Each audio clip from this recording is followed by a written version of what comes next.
Hello. ठीक है ना? ठीक है। निम्रा से मेरा नाम लेके पूछ लो, क्योंकि निम्रा भी बैठी हुई थी उस टाइम पे ना, जब सर साजिश से बात हुई थी।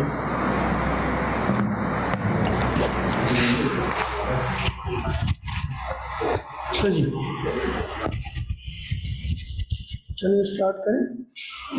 बिस्मिल्लाह करते हैं। यार ये बेसमेंट में सिग्नल नहीं आता ना, मतलब ओ भाई मोबाइल रखो, मोबाइल से खेल लो तुम, चेस खेल लो, चेस। माइंड तेज कर रहे हो, वेरी गुड। अच्छा बिजी रख रहे हो, very good. Alteration of memorandum हमने पढ़ लिया था, हमने 1335 पढ़ लिया था।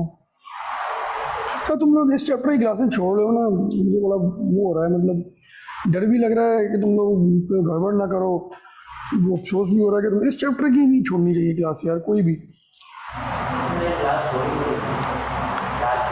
ले ली ना, बस फिर सही है, वेरी गुड।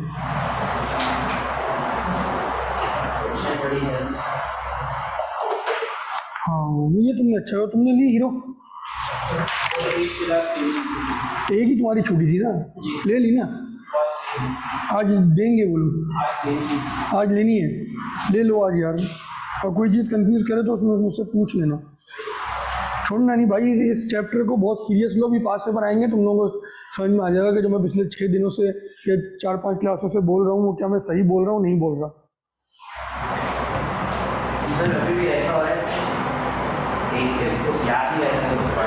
याद करना भी नहीं है ना, अभी मैं बता रहा हूँ ना, अभी तुम लोग मेरी बात मानो, अभी 2-3 महीने कुछ चीज़ याद ही नहीं करनी, नवंबर दिसंबर तक। ये कोर्स बहुत छोटा सा है, देखो ये कितने पेजेस हैं, ये कोई 130 पेजेस हैं, सही है। 130 पेजेस हैं, 130 में तुम पास पेपर और ये सारे निकाल दो, तो तकरीबन ये 100 पेजेस की किताब है। ये 100 पेजेस, दिन में 10 पेज भी अगर तुम्हारी कैपेसिटी याद करने की, जो ज़्यादा नहीं है, 10 दिन का कोर्स है ये। 60 पेजेस भी याद करते हो तो 15 दिन का कोर्स है, कुछ भी नहीं है इस कोर्स में। जनवरी का 1 हफ्ता देना, फरवरी का 1 हफ्ता देना, खत्म कोर्स। याद करिए, याद अभी नहीं करो, मैं बता रहा हूँ कि तुम लोग याद करोगे ना, तो तुम लोग का फोकस याद करने पे हो जाता है। अभी तुम लोग जिस तरह मैं कह रहा हूँ करो, सिर्फ पढ़ते रहो, सिर्फ पढ़ते रहो, रीडिंग, जिस तरह किताब एक रिसाला पढ़ते हो उस तरह पढ़ो, अंडरस्टैंडिंग डेवलप करो। बहुत छोटा सा कोर्स है यार, ये याद हो जाएगा। ऑडिट थोड़ी है ये, इतना बड़ा कोर्स है, क्योंकि ये BM थोड़ी है, ये बड़ा कोर्स है यार। ऑडिट याद करना चाहिए, ऑडिट रिटेन नहीं रहता, ऑडिट रिटेन नहीं रहता। इसका रिटेंशन का मुश्किल नहीं होता, इसमें क्या होता है, आप फंसते ही होगे लिखना क्या है। ये बड़े सिंपल उसमें है ऑडिट ना, जो भी हर टीचर स्टैंडर्ड से बोलते हैं आपको याद करने को। नॉर्मली ऑडिट की इस तरह की किताबें नहीं है, हमारे टाइम से चलता आ रहा है कि टीचर बोले यार मेरी किताब से याद करके चलो। ऑडिट नॉर्मली टीचर्स भी रिकमेंड करते हैं स्टैंडर्ड से करके जाओ। हमारा भी, हम भी स्टैंडर्ड से करते थे, हाईलाइट करके क्या इंपॉर्टेंट है क्या नहीं है, इसमें क्या याद करना है क्या नहीं करना। तो वो वैसे स्टैंडर्ड पे एक्सप्लेनेशन है, तो वो खड़ा भी हो जाता है जब याद करते हो। ये छोटा सा कोर्स है। चलो जी आगे बढ़ते हैं, बिस्मिल्लाह का आगे क्या पढ़ते हैं, बिस्मिल्लाह करते हैं। आज अब्दुल्ला नहीं आया, आ रहा नहीं होगा वो, अब नहीं आया। चलिए जी, अच्छा देखो हमने लास्ट टाइम जो है हमने पढ़ लिया था, मेमोरेंडम की ऑल्ट्रेशन पढ़ ली थी हमने, आर्टिकल्स की ऑल्ट्रेशन जो है हमने अभी पढ़नी है। तो ये मेमोरेंडम की ऑल्ट्रेशन में हमने पढ़ा था कि जो 5 चीज़ें मेमोरेंडम के अंदर आ रही हैं, उन्हीं 5 चीज़ों में से कोई चीज़ चेंज होगी तो मेमोरेंडम की ऑल्ट्रेशन हो जाएगी, सही है। इसके अलावा हमने लास्ट क्लास में क्या पढ़ा था, हमने इसके इफेक्ट्स पढ़े थे कि मेमोरेंडम की ऑल्ट्रेशन होगी तो क्या इफेक्ट होंगे। तो ये कंपनी इंकॉर्पोरेट हो जाएगी, डायरेक्टर जो डीम्ड है वो डीम से जो है अज्यूम कर ली जाएंगी कि वो पोजीशन अपनी उन्होंने होल्ड कर ली है। इस तरह के हमने कुछ कॉन्सेप्ट पढ़े थे। फिर हमने पढ़ा था आर्टिकल क्या होता है। आर्टिकल में हमने पढ़ा था कि article limited by shares company होती है, तो उसके ऊपर मर्जी होती है तो अपना आर्टिकल खुद बनाए या टेबल या अडॉप्ट करे। गारंटी लिमिटेड अनलिमिटेड के पास कोई मर्जी नहीं होती, उनको अपना आर्टिकल खुद बनाना पड़ता है। सेक्शन 37 बिल्कुल ही बेकार था, मैंने कहा था इसको आज के बाद कभी नहीं पढ़ना। अच्छा सेक्शन 38 है ऑल्ट्रेशन ऑफ आर्टिकल्स। अब ऑल्ट्रेशन ऑफ आर्टिकल से स्टार्ट करते हैं। देखो जिस तरह हमने पढ़ा था कि यार मेमोरेंडम के अंदर क्या ऑल्ट्रेशन है, मैंने आर्टिकल्स के अंदर एक चीज बताई थी, आर्टिकल में क्या होता है, दुनिया जहां की कोई भी चीज आप आर्टिकल के अंदर डाल सकते हैं, बट जो भी आपने लिखा वो आपके किससे कॉन्ट्राडिक्ट ना करे, कंपनी एक्ट से या रूल से उसके कॉन्ट्राडिक्ट नहीं करे। कॉन्ट्राडिक्शन की मैंने एग्जांपल दी थी, तुमने क्लास लिए तो देख ली होगी, मैंने बताई थी, बच्चों ने सही जवाब भी दिया था, बच्चों ने पिक भी कर लिया था व्हाट इज कॉन्ट्राडिक्शन। हाँ, वो जो मैंने एग्जांपल्स दी थी, ये कॉन्ट्रडिक्शन क्या होती है? अगर मैक्सिमम कह रहा है तो मैक्सिमम से ऊपर आपकी कॉन्ट्रडिक्शन होगी, अगर मिनिमम कह रहा है मिनिमम से नीचे कर दोगे तो उसकी कॉन्ट्रडिक्शन हो जाएगी। ये कौन सा सेक्शन है? Section number 38, alteration of article. Alteration of articles of association. अब देखो आर्टिकल में दुनिया जहाँ की चीज़ें हैं तो आर्टिकल के चेंजेस का क्या मतलब है कि कोई भी दुनिया जहाँ की चेंजेस हैं उसके अंदर आपको चेंज कर रहे हो तो वो आपके ऑल्ट्रेशन ऑफ आर्टिकल्स कहलाया जाएगा। अच्छा, आर्टिकल में नॉर्मली जो चेंज होता है वो कब होता है? कंपनीज एक्ट चेंज हो गया, सही, कंपनीज एक्ट की रिक्वायरमेंट चेंज हो गया, जो आपके आर्टिकल में लिखा था वो नल एंड वॉइड हो गया, तो आपको चेंज करना पड़ जाता है, सही है। जैसे मिसाल के तौर पर जब कंपनी एक्ट आया तो कंपनी एक्ट ने रिक्वायरमेंट लगा दी कि हर लिस्टेड कंपनी के बोर्ड पे एक वुमेन भी होगी। उन्हें कहा खातून का होना लाजमी, जो कि कौन होगी? इंडिपेंडेंट डायरेक्टर होगी। इंडिपेंडेंट डायरेक्टर क्या होता है? बाकी डायरेक्टर कौन से होते हैं हम इंशाल्लाह डायरेक्टर के चैप्टर में इसको तफसीली पढ़ेंगे। तो ये उसने रिक्वायरमेंट लगा दी। इस तरह की उसने कुछ भी और भी चेंजेस करी। अब आपके उसमें लिखा हुआ है कि आपके पास सिर्फ डायरेक्टर्स होंगे, तो ये क्लॉज नहीं लिखा हुआ तो आपकी कॉन्ट्रडिक्शन हो रही है, तो ये आपने एडिशन कर दिया आर्टिकल के अंदर। आर्टिकल की ऑल्ट्रेशन भी उसी तरह वही प्रोसेस, रूल ऑफ थंब उसका वही रहेगा जो मेमोरेंडम की ऑल्ट्रेशन का था। रूल ऑफ थंब क्या था? रूल ऑफ थंब क्या था मेमोरेंडम की चेंज का? Special resolution. चाहे कुछ भी मेमोरेंडम के अंदर चेंज कर रहे हो तो स्पेशल रेजोल्यूशन था, तो यहाँ पे भी रूल ऑफ थंब क्या है कि स्पेशल रेजोल्यूशन आपने पास करना है, सही है। स्पेशल रेजोल्यूशन के अलावा ऑल्ट्रेशन के अंदर क्या क्या चीज़ें हैं और इसको देखते हैं। आर्टिकल्स की ऑल्ट्रेशन इंटरेस्टिंग है, मल्टीपल टाइम इससे क्वेश्चन आया हुआ है। कंपनी में क्यों लिखा हुआ है? शाल लिखा क्यों नहीं है? भाई चाहे तो करे चाहे तो ना करे, जरूरत पड़ रही तो करे, नहीं पड़ी तो ना करे। कंपनी में by special resolution alter its article and any alteration so made shall be as valid as if originally contained in the articles and be subject in like manner to alteration by special resolution। इस जुमले का क्या मतलब है? जुमले को मैंने memorandum में समझाया था एक डिफरेंट कंटेक्स्ट में। मैंने कहा था मेमोरेंडम जब आपका हो जाए, मेमोरेंडम आर्टिकल में आपका हर मेंबर का ये तसव्वुर किया जाएगा कि उसने ये साइन किया है, सही है, साइन किया उसने, मतलब अपने आप को अबाइड किया है by the words written on the memorandum and article. तो ये भी इसी तरह कह रहा है कि ऑल्ट्रेशन अगर हो गई, ऑल्ट्रेशन के बाद जो चीज़ है वो उस तरह तसव्वुर की जाएगी कि वो डे 1 से है। आप ये नहीं बोल सकते कि जब मैं आया था जब तो ये थी नहीं, अब आपने क्यों चेंज कर दी, सही है। हमने ये चीज़ पढ़ी थी इस तरह की कि जब मैं आया था ये चीज़ नहीं थी, अब आप मुझसे इस चीज़ से बाउंड नहीं कर सकते। वो क्या था? लायबिलिटी के बारे में था, बिल्कुल, कि आप हमारे किसी मेंबर की किसी भी ऑल्ट्रेशन के जरिए 3 चीज़ें नहीं कर सकते। एक तो उससे एक्सेस कैश नहीं मांग सकते, उसके शेयर कैपिटल इंक्रीज नहीं कर सकते और किसी भी तरीके से उसकी लायबिलिटी इंक्रीज नहीं कर सकते। वो एक्सेप्शन थी। एक्सेप्शन के अलावा कोई भी ऑल्ट्रेशन हो आर्टिकल्स के अंदर तो आप वो उसी तरह वैलिड होगी, आप उसी तरह बाउंड होंगे जैसे पहले दिन से वो चीज़, पहले दिन मतलब जिस दिन से कंपनी बनी थी उस दिन से वो चीज़ चलती आ रही है। मतलब क्या है इसका? अगर मैं आसान लफ्जों में तुम लोग अकाउंटिंग वाले बच्चों को समझाऊं, तुम लोग पढ़ते हो नहीं चीज़, IS8 पढ़ा है? IS8 रिट्रोस्पेक्टिव, ये इसकी प्रोस्पेक्टिव एप्लीकेशन भी है और रिट्रोस्पेक्टिव भी। रिट्रोस्पेक्टिव मतलब पीछे से भी है, आगे आने वालों के लिए भी है। तुम अगर अकाउंटिंग के बच्चों को मैं समझाऊं तो ये इसका क्रक्स है। रिट्रोस्पेक्टिव मतलब जो पहले मेंबर थे उन पे भी है, प्रोस्पेक्टिव मतलब आएंगे जो मेंबर आगे उन पे भी एप्लीकेबल है, सही है। तो ये लिख के मत आ जाना रिट्रोस्पेक्टिव प्रोस्पेक्टिव, मतलब जो पहले से मेंबर चलते आ रहे थे उनके लिए भी एप्लीकेबल है, आने वालों के लिए भी एप्लीकेबल है। If such alteration affects the substantive rights or liabilities of member, ये हमने पीछे भी पढ़ा था, राइट्स। अब क्या कह रहे हैं? अगर आपने कर दिया, करना चाह रहे हैं, सही है, मेंबर या क्लास ऑफ मेंबर्स का, क्लास ऑफ मेंबर क्लियर है ना, समझा दिया था मैंने, सही है। It shall be carried out, कैसे कैरी आउट होगी? Only if a majority of at least 3/4 of the members or of the class of members affected by such alteration as the case may be exercise the option through vote personally or through proxy vote for such alteration। ये हम example जो समझते हैं, फिर दोबारा इसको पढ़ेंगे तो बिल्कुल हलवा लगने लगेगा। आओ देखते हैं। मेरे पास 2 क्लासेस हैं, सही है, क्लास A और क्लास B। वोटिंग राइट इनके पास है, इनके पास नहीं है। डिविडेंड का राइट, अब देखो गौर से मुझे जवाब देना, डिविडेंड का राइट इनके पास नहीं है, इनके पास है। ऑल्ट्रेशन करने जा रहे हैं आर्टिकल्स के।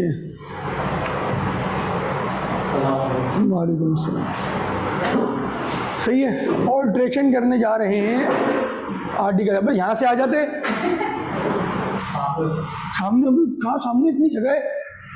अच्छा देखो, क्लास ए है, क्लास बी है, ये इसके पास वोटिंग राइट है, इसका वोटिंग राइट नहीं है, इसके पास जो है डिविडेंड का राइट नहीं है, इसका डिविडेंड का राइट है। सुनना गौर से अब्दुल्ला, तुम भी देखो, एक तो देर से आए ऊपर से मोबाइल खेल लो। तुम लोगों ने कॉपी क्यों नहीं करी है यार, हद होती है, हद होती है यार। अच्छा अब देखो, हम ऑल्ट्रेशन कर रहे हैं आर्टिकल में। अच्छा देखो, ऑन ऑल्ट्रेशन आर्टिकल्स की हो रही है, इसके बाद क्या हो रहा है, ऑल्ट्रेशन आर्टिकल की जो हो रही है, इसके बाद क्या हो रहा है, इनके जो है इनके पास भी डिविडेंड राइट्स आ रहे हैं, डिविडेंड राइट्स या वोटिंग राइट्स कर लो, voting right also given to class B. यहाँ किसके राइट वेरी हो रहे हैं, ए के हो रहे हैं या बी के हो रहे हैं? और क्या यहाँ पे लायबिलिटी किसी की वेरी हो रही है? यहाँ लायबिलिटी किसी की वेरी हो रही है? नहीं, नहीं हो रही। सही जवाब। राइट्स किसके वेरी हो रहे हैं? ए के हो रहे हैं, बी के हो रहे हैं?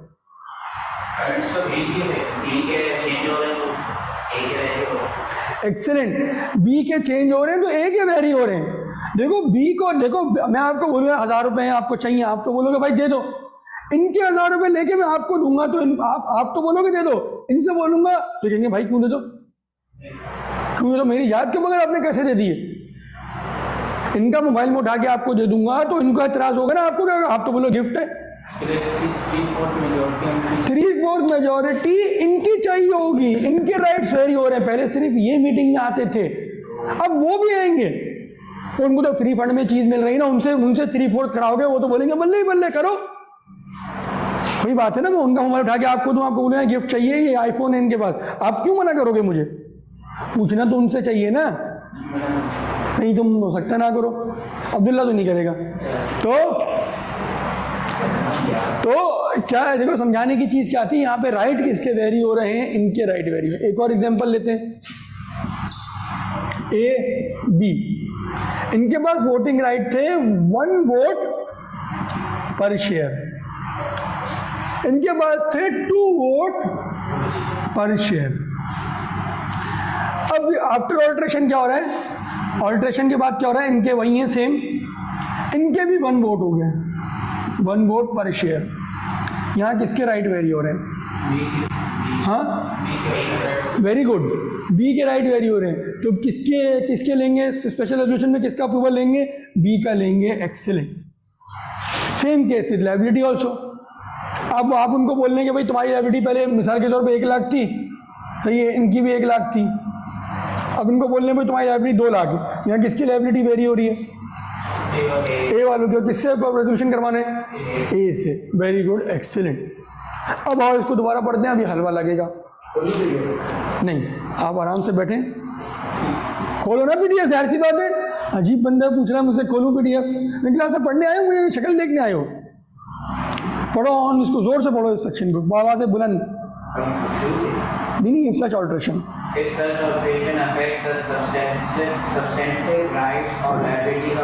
सही है, मेंबर या क्लास ऑफ मेंबर के राइट्स या लायबिलिटीज अफेक्ट हो रहे हों। अच्छा ये कौन सी एग्जांपल है, क्लास ऑफ मेंबर वाली, मेंबर्स वाली? क्लास ऑफ मेंबर वाली। ये एग्जांपल मेंबर्स के लिए कैसे होगी? सिर्फ मेंबर? हाँ, 2 मेंबर्स के बीच में क्या मतलब, बताओ। ये एग्जांपल सिर्फ मेंबर्स के लिए कैसे होगी? मेंबर्स के लिए सिंपल है, कोई क्लास ही नहीं है, सिर्फ मेंबर्स हैं बस, कोई क्लास नहीं। क्लास का वो जो कोई डिफरेंशिएटिंग फैक्टर हो, आपके आर्टिकल में लिखा है कोई क्लास नहीं है, एक ही तरह के सारे मेंबर्स हैं।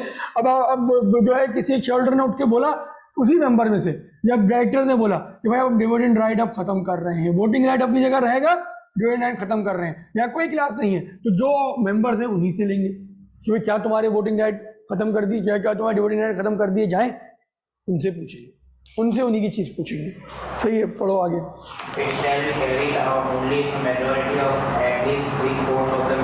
देखो मैंने कहा था जब भी लॉ को स्पेशल रेजोल्यूशन पास करना होगा वो लिखेगा, स्पेशल रेजोल्यूशन लिखा हुआ है इसके अंदर, स्पेशल रेजोल्यूशन का वर्ड नहीं लिखा, 3/4 लिखा है, बात वही है।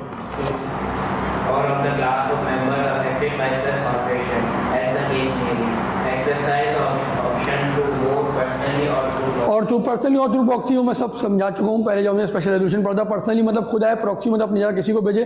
प्रॉक्सी को डिटेल्ड में हम मेंबर्स करो मीटिंग्स के चैप्टर में पढ़ेंगे। सही है, सही है अब्दुल्ला। आगे बढ़ते हैं। कॉपी ऑफ द ऑल्टर्ड, वही बात है, altered article of association shall be filed by the company with the register within 30 days from the date of passing of the resolution. वहाँ पे मैं मेमोरेंडम में ही पढ़ा था 30 दिन के अंदर देनी है यासिर, और यहाँ पे भी हम पढ़ेंगे 30 दिन के अंदर आपने ऑल्टर्ड कॉपी देनी है। Registrar shall register the same. सही है, समझ में आया प्यारे बच्चों? एग्जाम्पल से क्लियर हो गया? सही है। अब आप पढ़ते हैं सेक्शन 59 पढ़ लेते हैं। आओ 59 भी देख लेते हैं। पहले मैं सेक्शन को किसी और चैप्टर में रखता था, फिर मैंने लास्ट उससे ना मैंने इसी चैप्टर में घुसा दिया उसको, क्योंकि ये बनता यहीं का था। पहले आईकेप ने उसको दूसरे चैप्टर में रखा हुआ था। अब पता नहीं आईकेप ने कहा है, मैं आईकेप के चैप्टर वाली चीज़ को फॉलो नहीं करता। अब वो हर 1 साल में किताब चेंज करता है, चैप्टर ला देता सारे। पता नहीं कौन सी चीज़ कहाँ है, मुझे नहीं पता। मैं सिर्फ उनका सिलेबस को फॉलो करता हूँ। पर तुम लोग एक चीज़ करना, किताब को तुम्हें घुमा जरूर लेना पेपर से पहले। आईकेप कहता है कि जो किताब में मैं उससे हट के नहीं पूछूंगा। तो आईकेप ये भंड अक्सर मारता है कि एक सेक्शन किताब में नहीं हो डाल दिया। अगर 100 सेक्शन है ना तो एक भंड होगा उसके अंदर। सही है, तो एक आध सेक्शन वो एक सब सेक्शन ऐसे डाल देता है जो किताब में नहीं है। वो तो ऐसी बुराई ना है कि वो सारा छोड़ के, वो 500 पेजेस को छोड़ के वो एक पेज में वो एक सेक्शन उठा के डाल दे। तो एक दफ़ा इस किताब को या किसी भी किताब से तुम पढ़ो, एक दफ़ा मैच जरूर कर लेना। ऐसा होना नहीं चाहिए, ना ही होगा, लेकिन मैं एक एहतियाती तदाबीर के तौर पे कह रहा हूँ। मुझे ना बुराई आए तो ऊन पे बैठो तो भी कुत्ता चढ़ के काट लेता है, तो वो वाली चीज़ ना हो तुम लोगों के साथ। अच्छा जी, अब क्या है सेक्शन 59, ये भी एक अब ये उसी की कंटिन्यूएशन है। सेक्शन 59 जो है ना उसी की कंटिन्यूएशन है। क्या है हेडिंग, क्या है इसकी? Variation of share holders right. अब मैं बताता हूँ कि ये क्या है।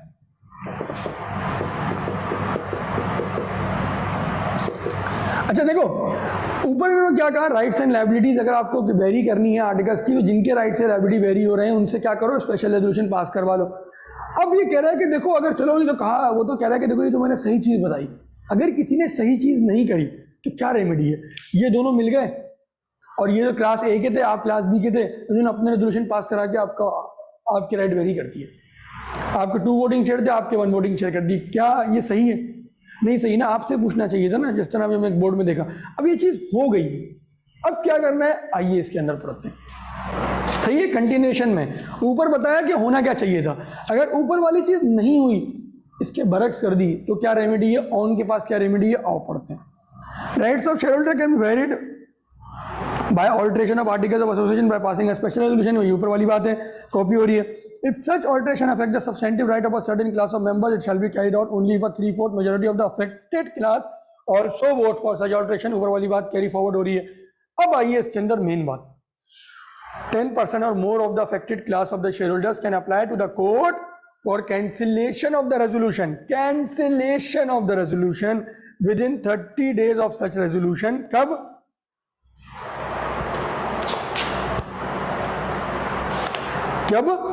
कोर्ट 33 दिन के अंदर कैंसिलेशन की अपील कर सकते हैं। कोर्ट कब पास करेगा order? Court shall pass an order to cancel resolution only if it is proved that. Court को क्या प्रूव करेगा? On some material facts were concealed by the company to get the resolution pass और change is harmful to the interest of the member. अब on बोलेगा मुझे तो notice ही नहीं दिया गया, या नोटिस में लिखा ही नहीं कि मेरे राइट्स वेरी होंगे, मैं तो आया ही नहीं था मीटिंग में। मैंने कहा फजूल सी मीटिंग है, करने दो इन लोगों को। इन्होंने ये हाइड नोटिस में जो इन्होंने दिया उसमें लिखा ही नहीं था कि हम जो है क्लास बी के शेयर्स को वोटिंग राइट को वेरी कर रहे हैं। 2 थे पहले, अब क्या कर रहे हैं हम? ए आप दोनों हैं, आप लोगों के 1 थे, इनके 2 थे। आपने क्या किया? वो ऑल्ट्रेशन के बाद आपने कहा ये भी 1 ये भी 1, और ये इन लोगों ने कर दी गड़बड़। सही है, इन लोगों ने गड़बड़ कर दी, या इनके कुछ लोगों ने मिली भगत कर दी। इधर केस समझाने के लिए कह रहा हूँ। तो ऑन के पास 10% से ज़्यादा अगर शेयर होल्डिंग है, ऑन या ऑन और 25 लोग जमा कर ले, वो 25 लोग यहाँ से नहीं होने चाहिए, वो 25 के 25 भी यहाँ से होने चाहिए। सही है, यहाँ के लोग जो हैं 10% से ज़्यादा, एक हो या मल्टीपल हो, 10% ज़्यादा शेयर होल्डिंग है तो कोर्ट को अपील करेंगे within 30 days from the date of resolution के क्या कि भाई मेरे साथ ज्यादती हुई है, क्या कैसे ज्यादती हुई है। कोर्ट कब ज्यादती आपकी तसव्वुर करेगा कि हाँ यार हुई है? जब वो प्रूव करेंगे कि वो मटेरियल फैक्ट्स हाइड करे थे, ये चेंज जो है हार्मफुल है, चेंज जो है वो हार्मफुल है।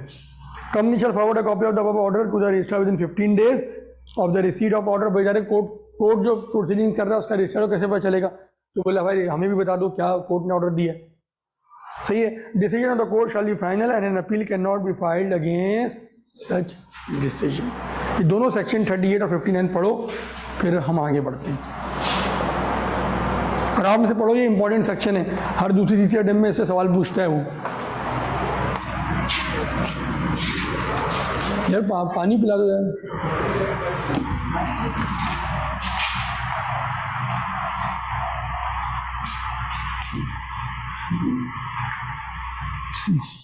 आराम से पढ़ लो इसको।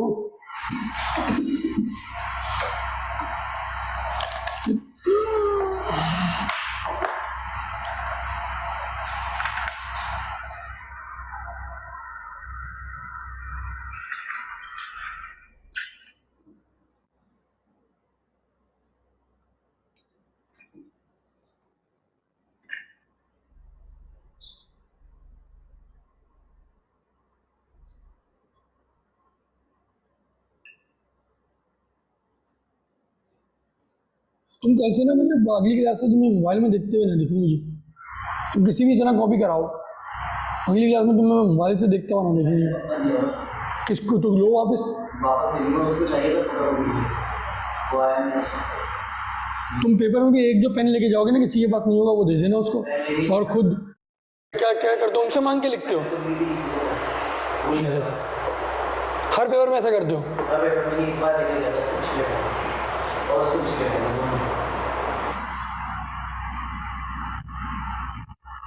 तुम 2-4 खरीद के दे दो, तो मैं भूल जाऊंगा तो मुझे दे देंगे पेन।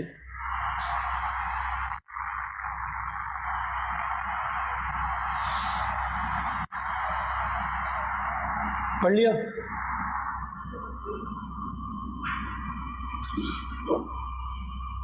कोई चीज़ कंफ्यूज तो नहीं कर रही? अगेन ये दोनों सेक्शन लिंक्ड हैं, क्या करना चाहिए, अगर इसके बरक्स किया तो क्या रेमेडी है वो भी बता दी।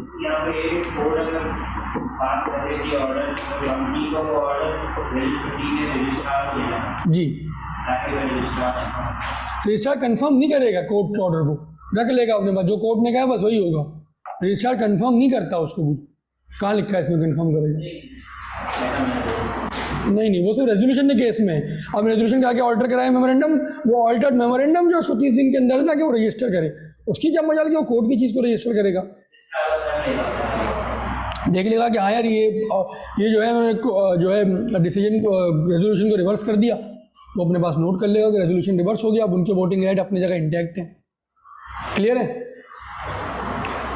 अब्दुल्ला तुम्हारा कोई सवाल? तो कितनी दफ़ा पढ़ोगे? और पेपर पास करना तो अभी तो एक दफ़ा पढ़ो ना, मेरा टाइम भी ज़ाया कर रहे हो। अभी तक नहीं पढ़ा? पढ़ो पढ़ो पढ़ो, अच्छा पढ़ो पढ़ो, याद कर रहे हो तुम, समझ के पढ़ लो। अच्छा पढ़ लो समझ लो।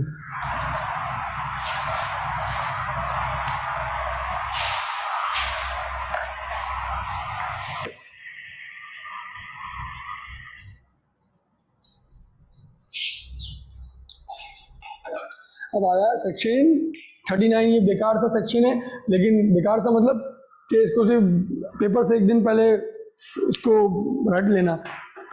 क्यों कह रहा हूँ मैं रट लेना? तो टेबल ए मैंने बताया था कि टेबल ए में क्या क्या आता है। टेबल ए में, उस टेबल ए में जो आता है ना उसकी उसने हेडिंग्स दे दी कि कहीं अगर आईपीए का आपका एग्जामिनर दलालत करे कि बोले लिस्ट 5 वो contents of table A 2.5 number दे दे, तो आपको पता होनी चाहिए कि इसके अंदर क्या क्या आता है। जस्ट हेडिंग उसने आपके कोर्स में डाली हुई है और कुछ भी नहीं है इसके अंदर। कंटेंट और टेबल ए में देख लो, बिजनेस के बारे में आता है, शेयर्स के बारे में, transfer transmission form for transfer of share, बहुत सारी चीज़ें आपके कोर्स में ही नहीं है। Bank account details for transfer for payment of cash dividend, इसके बारे में जो लॉ में लिखा है वो लिखा होता है टेबल ए में। Transmission of shares, alteration of capital के बारे में लिखा हुआ, ये भी आपके कोर्स में नहीं है। जनरल मीटिंग आपके कोर्स में है, notice and proceeding of general meeting है, वोट्स ऑफ मेंबर्स है, इंस्ट्रूमेंट ऑफ प्रॉक्सी है, डायरेक्टर्स है, powers and duties of director, ये भी आपके कोर्स में। मिनट बुक है, सील वाली चीज़ें आपके कोर्स में नहीं है। डिस्क्वालिफिकेशन ऑफ डायरेक्टर्स भी है, प्रोसीडिंग ऑफ डायरेक्टर्स भी है, फाइलिंग ऑफ कैजुअल वैकेंसी भी है, डिविडेंड एंड रिजर्व आप लोगों के कोर्स में डिविडेंड है, रिजर्व नहीं है, अकाउंट्स है, नोटिस हैं, वाइंडिंग अप थोड़ा सा है, इंडेमनिटी आप लोगों के कोर्स में नहीं है। ये सारे आप लोगों ने जो है याद नहीं करने, कोई 8-10 इसमें से याद कर लेना। अगर कोई छिछोरा एग्जामिनर निकला आपका तो वो पूछ सकता है कि लिस्ट के 10 बता दो, इसमें 5 बता दो। कोई एग्जाम से एक आध दिन पहले इसको देख के चले आना। कॉपीज ऑफ मेमोरेंडम में क्या कह रहे हैं? Articles to be given to the member, every company shall supply within a period of 14 days a copy of the memorandum and articles of the company upon the request and payment of a prescribe amount by its member.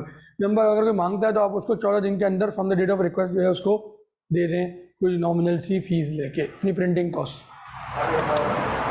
ये section 39 उससे ऊपर, contents of table इससे ऊपर पढ़ लो उसको एक दफ़ा, कुछ भी नहीं है, बस सिंपल सी बात है इसके अंदर।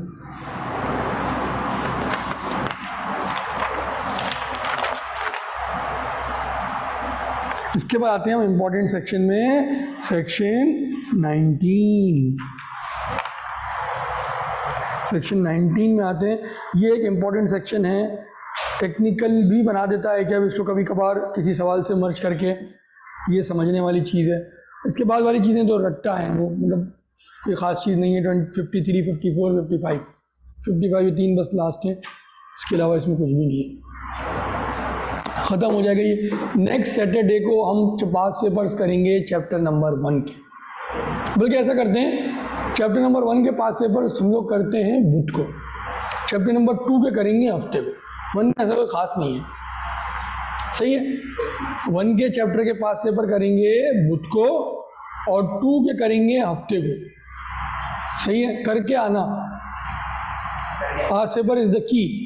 कितने अच्छा समझ लियो, कितने अच्छा आपका टीचर पढ़ा रहा हो, कितने अच्छा आपको समझ में आ रहा हो, कितनी अच्छी किताब हो, कुछ भी हो, सब बेकार है अगर आपके 5 पेपर नहीं हो रहे, सही है। और सेक्शन 19 पढ़ते हैं, ये एक अच्छा सेक्शन है। सेक्शन 19, हाँ हैं, थोड़े से हैं।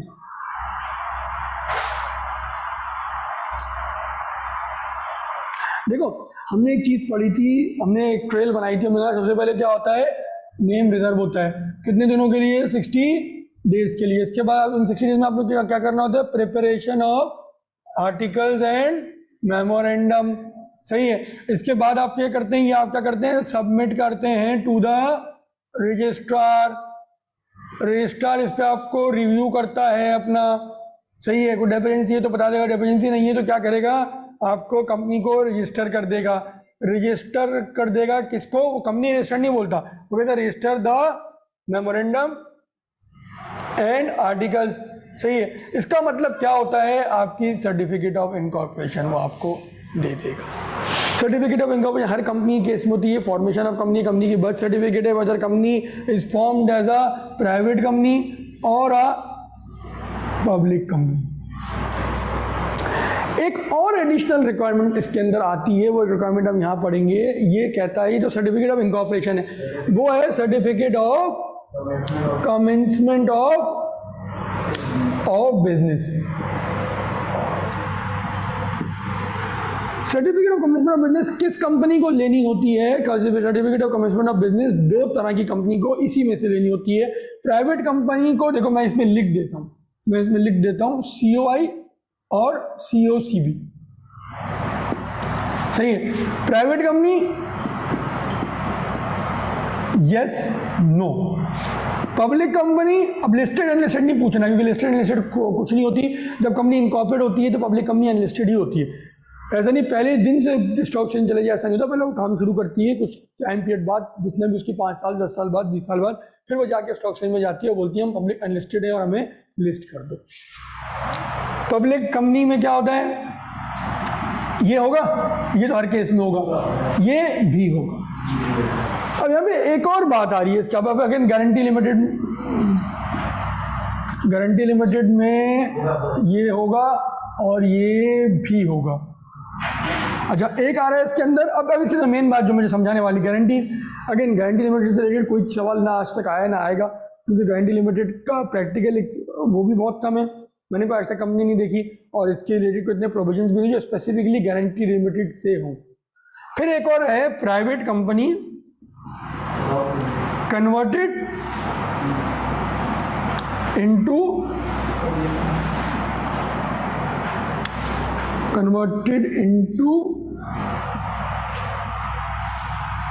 Public company with in 1 year of its operation. इस केस में ये तो होगा ही होगा सब में, यहाँ पे ये भी सही है। यहाँ जो लिखा है सेक्शन की जो वर्डिंग है, सेक्शन की वर्डिंग नेगेटिव है। नेगेटिव मतलब बता रहा है कि कौन सी कंपनियों को नहीं लेना। मैंने आपको बता दिया कौन सी कंपनी को लेना है। ये आगे नंबर 1, ये आगे नंबर 2, ये आगे नंबर 3, ये आगे नंबर 4। कौन सी कंपनी को नहीं लेना, तो कौन सी कंपनी को नहीं लेना वो इस सेक्शन में इस तरह बता रहा है। मैंने किस तरह बताया कौन सी कंपनी को लेना है, पब्लिक कंपनी को लेना है और private company converted into a public company with in 1 year of its operation को लेना है। आओ अब इस सेक्शन को पढ़ते हैं, देखते हैं सेक्शन क्या समझाना चाह रहा है। Private company, private limited converted into public limited company and a guarantee company not having share capital can commence their business and exercise all of their powers regarding borrowing after incorporation of the company without needing to do anything further. अच्छा, converted into public company law में इस तरह लिखा हुआ है, लेकिन आगे एक जगह जाके लिखा हुआ है कि converted into public company with in 1 year of its incorporation जो है उसमें लेना होगा। सही है, तो ये लॉ की वर्डिंग है, मेरी वर्डिंग नहीं है। अब इन्हें समझना कोई टाइप एरर है, आफ्टर 1 year होना चाहिए था यहाँ पे, ऐसा नहीं है। सही है, ये वो बता रहा है कि किसको नहीं लेना। सही है, किसको नहीं लेना, प्राइवेट कंपनी को नहीं लेना, private limited company converted into a public limited company को नहीं लेना, guarantee limited company not having share capital को नहीं लेना। क्या कर सकते हैं वो, can commence their business and exercise all of the powers regarding borrowing after the incorporation of the company. मतलब सीओआई ले लिया, काम खत्म हो गया। ऑन बहुत नींद आ रही है तुम्हें आज। सही है, however other companies are required to commence the business only after they obtain certificate of commencement of business from the register. क्या इस पूरी लिस्ट में पब्लिक कंपनी का जिक्र था? इसका मतलब ये सही लिखा है मैंने, पब्लिक कंपनी इसको लेना है। सही है, guarantee limited having share capital है, ये इसका कहीं जिक्र था? मैं कहा था इसमें दिखाओ, हैविंग शेयर कैपिटल का है, नॉट हैविंग शेयर कैपिटल है वो। सही है, तो इसको भी लेना है। सही, तीसरा ये है आपकी वर्डिंग लॉ की इस तरह की है, मेरी वर्डिंग नहीं है, लेकिन इसका क्रक्स ये है कि 1 year ऑफ इनकॉर्पोरेशन के अंदर अंदर अगर कोई कंपनी कन्वर्ट हो जाती है तो वो जो है उसको लेना है। 1 year के बाद अगर कन्वर्ट होती है तो उसको नहीं लेना। ये 1 year की डेट कहाँ से काउंट होगी? 1 year की date from the date mentioned on certificate of incorporation count होगी। क्लियर है? इंपॉर्टेंट सेक्शन है ऑन, नींद को भगाओ अपनी। है आधे घंटे की क्लास रह गई है, 1.25 घंटा हम पढ़ते हैं।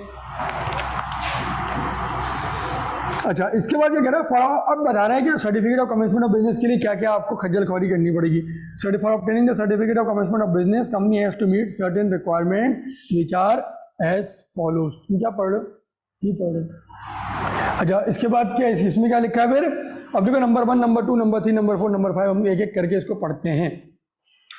In order to get a certificate of commencement of business, the company should have allotted shares against cash for an allotment which is at least equal to the amount of minimum subscription. अच्छा, हमने एक चीज पढ़ी थी पहले, हमने एक चीज पढ़ी थी, क्या नाम है तुम्हारा, यासिर, के कंपनी जो सब्सक्राइबर अग्री करते हैं शेयर्स खरीदने को, उनको उसकी पेमेंट कितने दिनों के अंदर करनी होती है?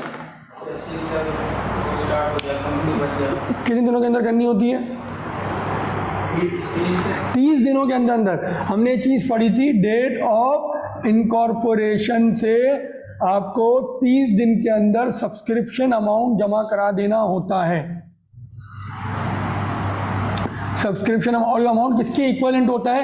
ये आपके पेड अप कैपिटल की इक्विवेलेंट होता है, पूरा paid up capital. Paid up capital क्या होता है? जितना सब्सक्राइब कर रहे हैं, कौन सब्सक्राइब कर रहे हैं? आपके सब्सक्राइबर्स। सब्सक्राइबर कह रहे हैं भाई हमें हमारा ऑथराइज कैपिटल कितना है? हमारा ऑथराइज कैपिटल है 100 मिलियन।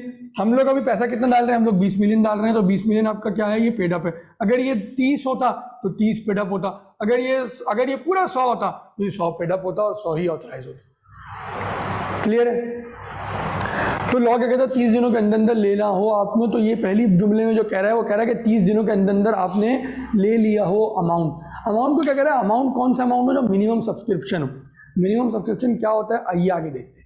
वैसे क्या बोलता है वो मिनिमम सब्सक्रिप्शन वो अमाउंट है जो आपने आर्टिकल्स में लिखा हो कि ये हम लेंगे, वो अमाउंट क्या होता है? पेड अप होता है। अगर आपने कुछ भी नहीं लिखा हुआ, कुछ भी नहीं लिखा हुआ उसके अंदर, मिस कर दिया, टाइप एरर हो गया, कुछ भी हो गया, तो फिर क्या होगा? फिर ये मिनिमम सब्सक्रिप्शन हो जाएगा, ऑटोमेटिकली ये हो जाएगा।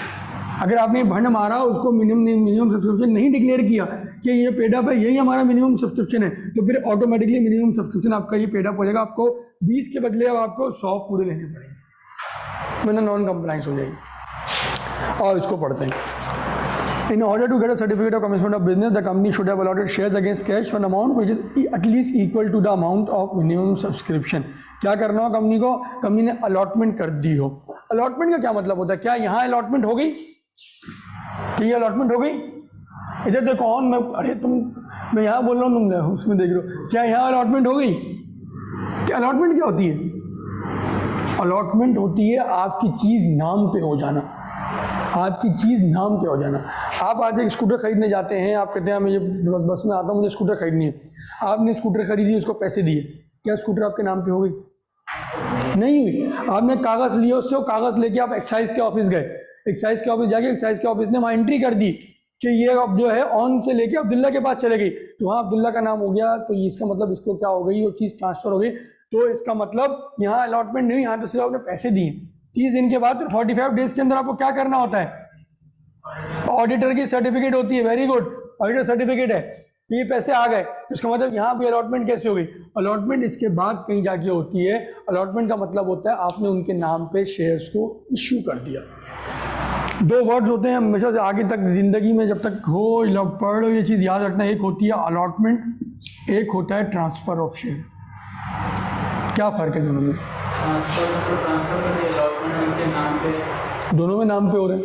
अलॉटमेंट होता है फर्स्ट टाइम में, जब फर्स्ट इशू हो रहा हो या फर्स्ट टाइम इशू हो रहा हो, यूँ लिखते हैं इसको, फर्स्ट टाइम जब इशू हो रहा हो, फर्स्ट टाइम इशू हो रहा हो तो ये क्या कहलाता है? अलॉटमेंट। इसके बाद जो है, इसके बाद ये चेंज ऑफ हैंड जो है, इसके बाद चेंज ऑफ हैंड जो होता है ये कहलाता है ट्रांसफ़र।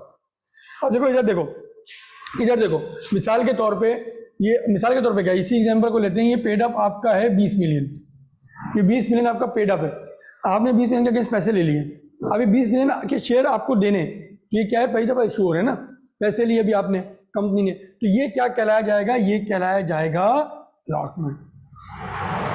अभी इशू हो गए, अब अब्दुल्ला और यासिर के नाम पे थे। अब अब्दुल्ला जा रहा है ऑस्ट्रेलिया, अब्दुल्ला ने कहा मैं वहाँ जा रहा हूँ, ऑस्ट्रेलिया जा रहा हूँ, सही है।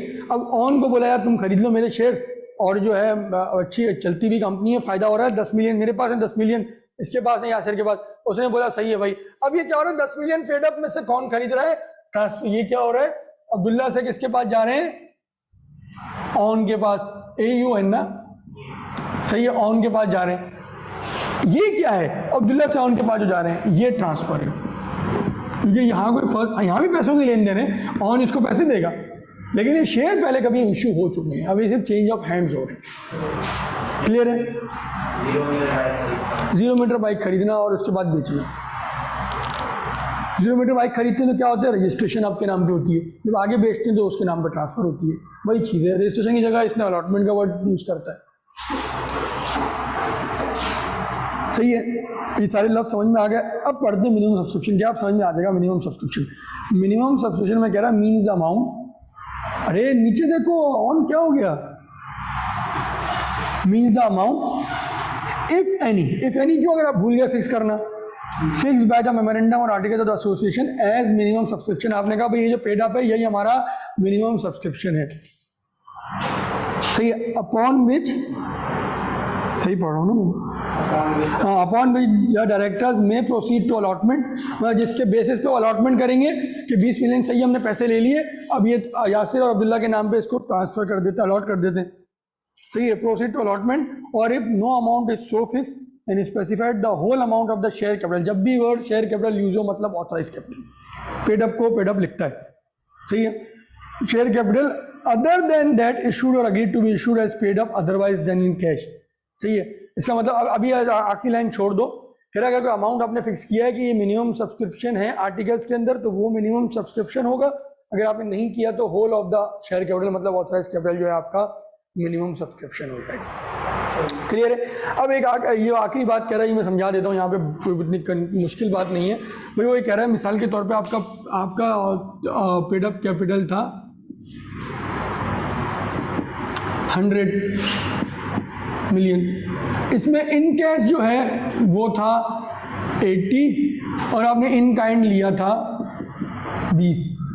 इन काइंड मतलब यासिर ने कहा यार देखो मेरे पास कैश नहीं है, मैं भी मेंबर हूँ कंपनी का और मैं जो हूँ ऐसा करता हूँ, मेरी ज़मीन है फैसलाबाद में, वो ले लो। अब यार यासिर फीसबिल्ला तो नहीं देगा ना, बोले मुझे क्या साहब मिलेगा, मैं तो बेच देता कहीं और, मुझे क्या साहब जो मुझे उसके अगेंस्ट उसकी मार्केट वैल्यू के अगेंस्ट में शेयर इशू करो। तो ये इन काइंड का ऑप्शन भी लॉ आपको देता है। तो ये तो कह रहे हैं जो होल ऑफ द जो paid up whole of the authorise capital जो होगा उसमें से अगर कुछ इन काइंड इशू हो चुका है तो एक तो है ऑथराइज कैपिटल 100, सही है। ये क्या है, पेड अप कितना है आपका 40, पेड अप कितना 40। अगर आपने मिनिमम सब्सक्रिप्शन को, अगर आपने मिनिमम सब्सक्रिप्शन नहीं लिखा हुआ इसको तो क्या हो जाएगी मिनिमम सब्सक्रिप्शन, पूरा ऑथराइज हो जाएगा। अब आपने ये लिखा नहीं है, लेकिन इसमें से आपने जो है इन कैश था 30 और इन काइंड था 10, इन काइंड था 10 ऑन इधर देखो 40 में से इन कैश इतना था, इन काइंड इतना था। आप मेंशन करना भूल गए तो क्या हो गया, पूरा क्या हो गया, ऑथराइज कैपिटल जो है आपका यही मिनिमम सब्सक्रिप्शन हो गया। वो ये कह रहा है ऑथराइज कैपिटल तो हो गया, लेकिन इसमें से -10 कर दो जो इन काइंड हुआ, 90 जो है वो तुम्हारा मिनिमम सब्सक्रिप्शन बन जाएगा। समझे? वो ये कह रहा है कि अगर आपने कुछ पेड अप तो आपने इसके अगेंस्ट पैसे तो ले लिए ना, आप मेंशन करना भूल गए कि ये आपका मिनिमम सब्सक्रिप्शन है, तो ऑटोमेटिकली आपको ऑथराइज कैपिटल मिनिमम सब्सक्रिप्शन बन गया। तो कह रहा है मिनिमम सब्सक्रिप्शन जो तुम्हारा बन गया उसमें से अगर कोई पेड अप में से तुमने इन काइंड किया था तो इन काइंड यहाँ से निकाल दो, 90 जो है ये तुम्हारा बन जाएगा मिनिमम सब्सक्रिप्शन। क्लियर है? कॉपी वॉपी तो करो तुम ये चीज़ें यार, ये कैसे समझोगे तुम तो इतनी फरागत में चल रहे हो, पास नहीं करना क्या जवाब।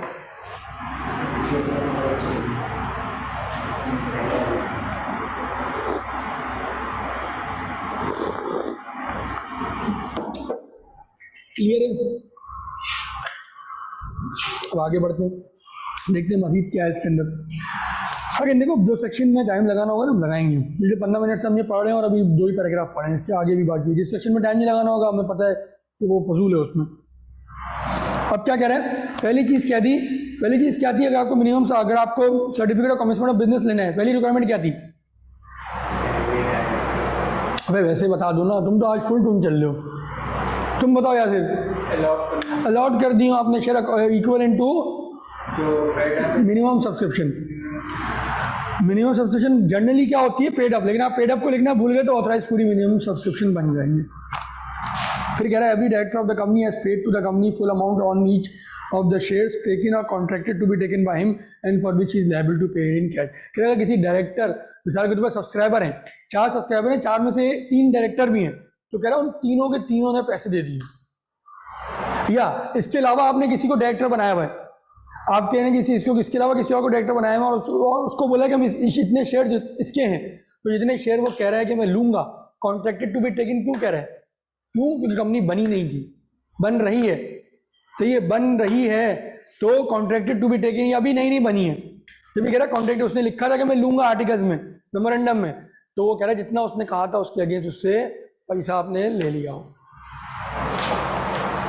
इसके बाद क्या कह रहे हैं, the company has filed with the no money is और may become liable to be repaid to the applicants और any share which have been offered for public subscription. देखो यार नॉर्मली ये वैसे ये मुझे नहीं समझ में आता है इन्होंने क्यों लिखा हुआ है। ये तो कंपनी जब नई बन रही होती जब होता है, लेकिन इसमें एक एक्सेप्शन है, पब्लिक सब्सक्रिप्शन में आप कब जाते हैं, जब आप लिस्टिंग में जा रहे हो, जब आप लिस्टिंग में जा रहे हो पब्लिक को बोलते हैं ना पैसा दो, पब्लिक सब्सक्रिप्शन उसी को कहते हैं ना, पब्लिक पैसा दे रही है आपको।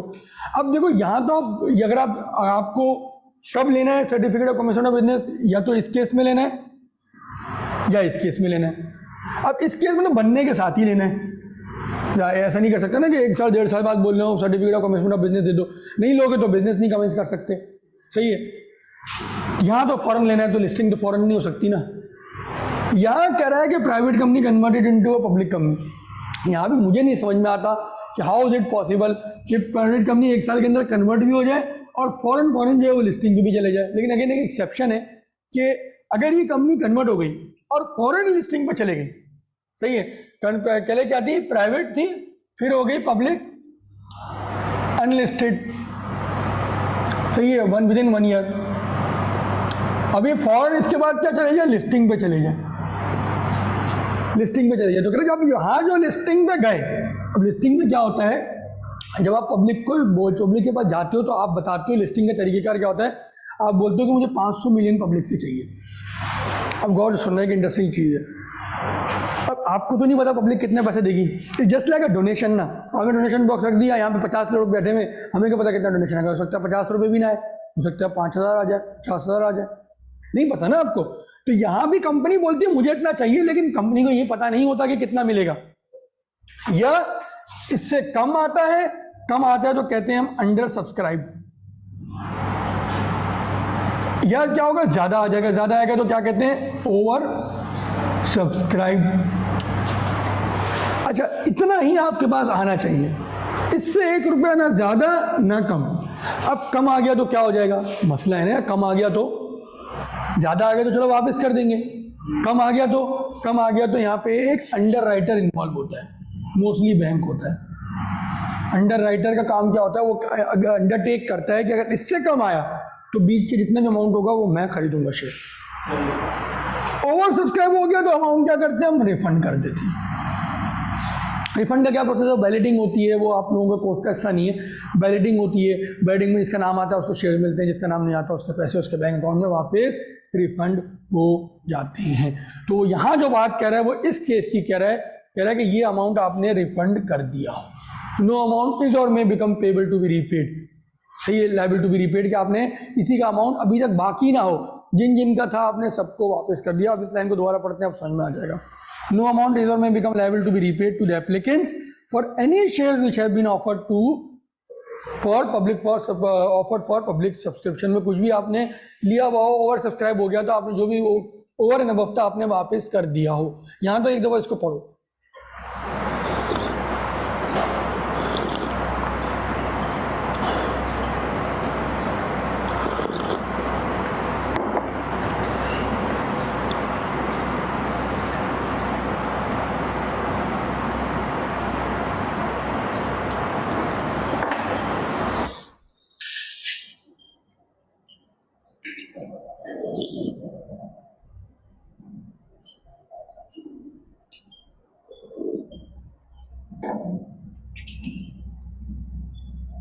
सफून के बड़ों में 2-3 मिनट दे रहा हूँ तसल्ली से, तरीके से, तमीज से।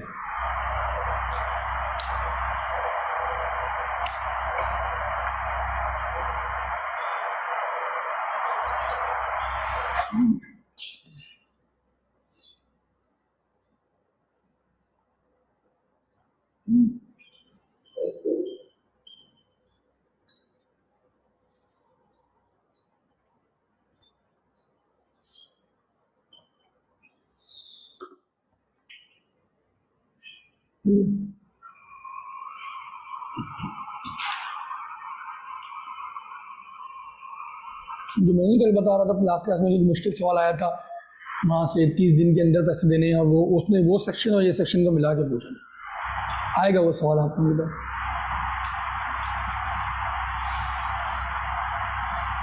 पढ़ लिया ऑन। तुम्हें नींद क्यों आ रही है, तुम कल कब सोए थे या सोए नहीं थे कल? 9 घंटे सोने के बाद तुम्हारा ये हाल है, क्या हो गया तुम्हारी तबीयत की? रिजल्ट की टेंशन से? फिर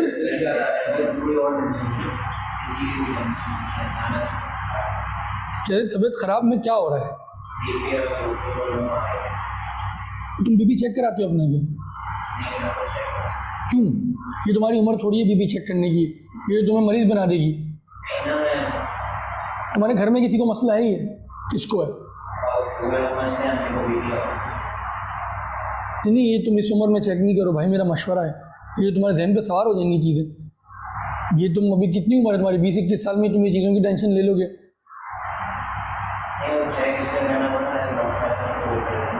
अरे भाई देखो, डॉक्टर तुम्हें क्या कहेगा? अगर तुम्हें डॉक्टर दवाई दे रहा है तुम्हारे लिए जहर है, दवाई की तुम्हें वो आदत पड़ जाएगी, फिर तो बीपी और शुगर की दवाई एक दफ़ा आपको लग गई, आपको ज़िंदगी भर लगी रहेगी। ये दवाइयाँ आप 40 के बाद खाओ तो समझ में आता है कि आप तुम्हारी उम्र नहीं है दवाइयाँ खाने की है। ये चीज़ें में तुम्हारे ध्यान में सवार हो जाएंगी। तुम देखो भाई यार ये तो 120 हो गया, भाई यार ये तो 101 भी तो नहीं होना चाहिए, 80 और 100 होना चाहिए। चलो 1 घंटे बाद दोबारा देखता हूँ, थोड़ा तबीयत सही लग रही है, फिर दोबारा देखा फिर यार 110 हो गया, चलो यार फिर दोबारा देखा 130 हो गया। भाई ये नहीं, मैं सही बता रहा हूँ, ये तुम्हें साइकोलॉजिकली डिस्टर्ब करेगा। अभी तुम्हें फॉर्म लाइफ गुजारनी है, फॉर्म लाइफ में तुम्हारे 12-12, 14-14 घंटे, 18-18 घंटे भी बैठोगे फॉर्म में, तुम्हारा थकावट है ये वो, बार टाइम बीपी चेक करते रहोगे तो तुम्हारा तो ये तुम्हारी साइकोलॉजिकली, तुम्हें बता रहा हूँ ये चीज़ सही नहीं है। तुम्हारी मर्जी है, तुम्हारे पेरेंट्स तुम्हें बेहतर गाइड कर सकते हैं, लेकिन मैं साइकोलॉजिकली बता रहा हूँ ये चीज़ तुम्हारे लिए सही नहीं है इतनी छोटी एज में कि तुम इसको ऑब्जर्व कर रहे हो। ये जितना ऑब्जर्व करोगे, हमारे भी सर में दर्द होता है, सर में दर्द होता है, मैं धूप में खड़ा हूँगा मेरे सर में दर्द होगा, इसका मतलब बीपी तो बच्चे का भी हाई लो होता है। मिसाल दे रहा हूँ मैं, बीपी जो है बीपी इज ब्लड प्रेशर सबका होता है, हर जिंदा इंसान का होता है, मुर्दा का नहीं होता, सही है। टेम्परेचर हर किसी का होता है, नॉर्मल टेम्परेचर का तो 97, 96, हाई टेम्परेचर मतलब बुखार है आपको। तो इसी तरह BP is also like that. Sugar की भी एक रेंज है, नॉर्मल हर इंसान की एक वो लेवल है, तो वो जब अब वो ऊपर नीचे होता रहता है। मैं अब थोड़ा भागूंगा बढ़ जाएगा, मेरे सर में दर्द होता है, अब मैं सर में दर्द होगा मैं चेक करूंगा ऑटोमेटिकली बढ़ा होगा, मैं चेक नहीं करता अगले दिन मेरा सर का दर्द सही हो जाता है। अगर मैं उसको चेक करूंगा तो वो अगले दिन भी सर में दर्द रहेगा मेरे। ये चीज़ें जहन पे सवार होती हैं, फिर तुम इसके बारे में पढ़ना शुरू करोगे, अभी इससे ये भी हो जाता है, अभी इससे ये भी हो जाता है, अभी इससे ये भी हो जाता है, अभी इसके ये खतरनाक है, इससे ये हो जाता है, इसमें ये करना चाहिए, ये हो रहा हो तो ये चीज़ का ये साइन है, ये साइन ऑफ ये बीमारी है, ये साइन ऑफ ये तुम्हारे जहन में सवार हो जाएंगी। इट्स बेटर कि तुम इस एज में तुम्हें ये चीज़ कुछ भी तकलीफ नहीं दे सकती है अनलेस तुम इसको हर अपने जहन पे सवाल करो। तुम्हारी एज बहुत कम है, तुम इस पे काम, तुम ये एक दफ़ा चेक कर लो कि तुम्हारा कोलेस्ट्रॉल तो नहीं बढ़ा हुआ, तुम्हारा वेट थोड़ा ज़्यादा है, वेट तुम्हारा थोड़ा ज़्यादा है, तुम वो चेक कर लो, वो तुम खुद ही बराबर कर सकते हो। कम खाओ, सब्जियां खा लो, 1 महीना सब्जियां खाओ बराबर, क्योंकि तुम्हारी एज ऐसी है, तुम्हारी हर चीज़ नॉर्मल हो जाएगी फ़ौरन। तुम्हारी एज नहीं है कि तुम इन चीज़ों की टेंशन लो, अभी तो शादी भी नहीं है तुम्हारी, वैसे बड़ी टेंशन है तुम्हारी ज़िंदगी में आने वाली है, जल्दी पढ़ोगे तो। अच्छा चलेंगे आगे बढ़ते हैं। अब देखो सारी बातें जो मेन थी ना इसके अंदर यही थी। अब क्या करना है इसके अंदर, देखो इसके अंदर 4 चीज़ें हैं सिर्फ। तो ये 4, नंबर 1 मिनिमम सब्सक्रिप्शन की इक्विवेलेंट आपने अलाउड करा दिया। नंबर 2 डायरेक्टर्स ने अगर कोई एग्री किया हो तो पैसा ले लिया। नंबर 3 क्या है, पैसे बचे हो तो आपने रिफंड कर दी। नंबर 4 क्या है, और पढ़ते हैं। The company has filed with the registrar duly verified declaration by the chief executive और one of the director and the secretary in the specified form that the above conditions have been complied with. ऊपर ही condition complied हो गई, आप क्या करेंगे, declaration देंगे। Declaration में क्या होता है, एफिडेविट हो गया ये आपका, बेसिकली एफिडेविट लिख दें, डिक्लेयर कर दें, या डिक्लेरेशन की हेडिंग डालेंगे आप बॉन्ड पेपर पे, और आप लिखेंगे आई, जैसे मैं मिसाल के तौर पे चीफ एग्जीक्यूटिव हूँ सैयद बुरहान हसन, सही है, declare that all the requirement relation to the certificate of the commencement of business have been complied with, सही है, ये लिख के मैं अपना साइन कर दूंगा, ये डिक्लेरेशन हो गई। अगर मैं अवेलेबल नहीं हूँ, पाकिस्तान में नहीं हूँ, आप डायरेक्टर हैं, आप चीफ, आप कंपनी सेक्रेटरी हैं, आप दोनों का साइन होगा। अगर मैं अवेलेबल हूँ, मैं कर रहा हूँ, तो मेरा अकेले का साइन चलेगा। अगर मैं नहीं हूँ तो 2 लोग साइन करेंगे। वो 2 कौन होंगे, एक होगा आपका कंपनी सेक्रेटरी, एक आपका होगा डायरेक्टर। एक नहीं कर सकता, फिर दोनों ने करना है। क्लियर है?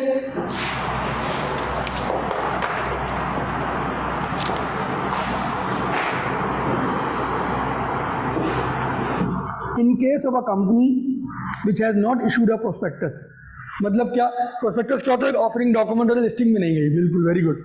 There has been filed with the register statement in lieu of prospectus. ये बेकार सी बात है, उसको बस याद करने के तक कर लेना। स्टेटमेंट, ये प्रोस्पेक्टस और statement in lieu of prospectus हम प्रोस्पेक्टस के चैप्टर में डिटेल में पढ़ लेंगे। On the basis of these documents, कौन से डॉक्यूमेंट्स, ऊपर वाले, यानी आफ्टर सेटिस्फाइंग हिमसेल्फ, किसको कौन सेटिस्फाई किसको कर रहा है, रजिस्ट्रार अपने आप को कर रहा है। That all the necessary requirements of this act have been followed, the registrar may accept and register all the relevant document. Register कर लेगा, आपको क्या दे देगा, certificate of commencement of business दे देगा। अब देखो यहाँ पे एक बात कह रहा है, any contract made by a company before the date, कौन सी डेट के पीछे कह रहा है, certificate of commencement of business से पहले अगर आपने कुछ किया, certificate of commencement of business लेने से पहले क्या कंपनी बन चुकी है, कंपनी बन चुकी है, बाकी बात है, वेरी गुड, बन चुकी है, certificate of commencement of business ले चुकी है वो, ये तो उसके बाद लिया जाता है, very good. Any contract made by company, जब भी कंपनी लिखा हुआ है, before the date at which it is entitled to commence business shall be provisional only. Provisional का मतलब क्या है कि सामने वाला आपसे इन्फोर्स नहीं करा सकता, सही है। अगर उसने आपसे कॉन्ट्रैक्ट किया और आपके certificate of commitment of business नहीं आपने दिया हुआ, तो कंपनी के खिलाफ कोई केस नहीं कर सकता। आपने डिफॉल्ट करिए, आपकी पर्सनल कैपेसिटी में करे तो करे, कंपनी के खिलाफ वो केस नहीं कर सकता। कब तक केस नहीं कर सकता? जब तक वो certificate of commitment of business ना आ जाए। उससे पहले वो कॉन्ट्रैक्ट प्रोविजनल होगा, बाइंडिंग नहीं होगा। किस पे बाइंडिंग नहीं होगा? कंपनी पे। And shall not be binding on the company until that date. Date date मतलब certificate of commitment of business की date. And on that date it shall become binding. पढ़ लो ये बाकी चीज़ें भी इसकी, फिर हम आगे बढ़ते हैं। इंपॉर्टेंट सेक्शन था ये, समझने वाला था जब इसमें तकरीबन 20 मिनट 25 मिनट लग गए होंगे। आगे की कोई ऐसी चीज़ नहीं है जो समझने वाली हो। देखते हैं कहाँ तक हम पढ़ पाते हैं। फोर्सफुली मैं चीज़ नहीं पढ़ाता कोई भी, यार क्लास में 10 मिनट है ज़बरदस्ती पढ़ा दो, जितना पढ़ सके पढ़ लेंगे, नहीं पढ़ सके नेक्स्ट क्लास में पढ़ लेंगे। हमारा कोर्स अल्हम्दुलिल्लाह बड़ा स्मूथ चलता है। इतना बड़ा कोर्स ही नहीं है कि मैं टेंशन लूँ और आप लोगों को टेंशन दूँ। इंशाल्लाह हम जनवरी में इसको मिड में ख़त्म कर देंगे। क्या रह गया? क्या मतलब? जनवरी के मिड तक इंशाल्लाह हम ख़त्म कर देंगे।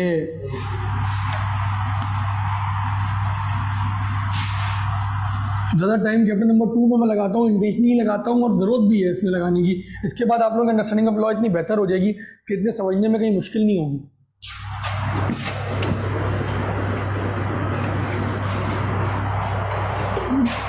पढ़ लो अब्दुल्ला, मुझे मत देखो, मुझे नहीं लेके जाओगे तुम इम्तिहान में।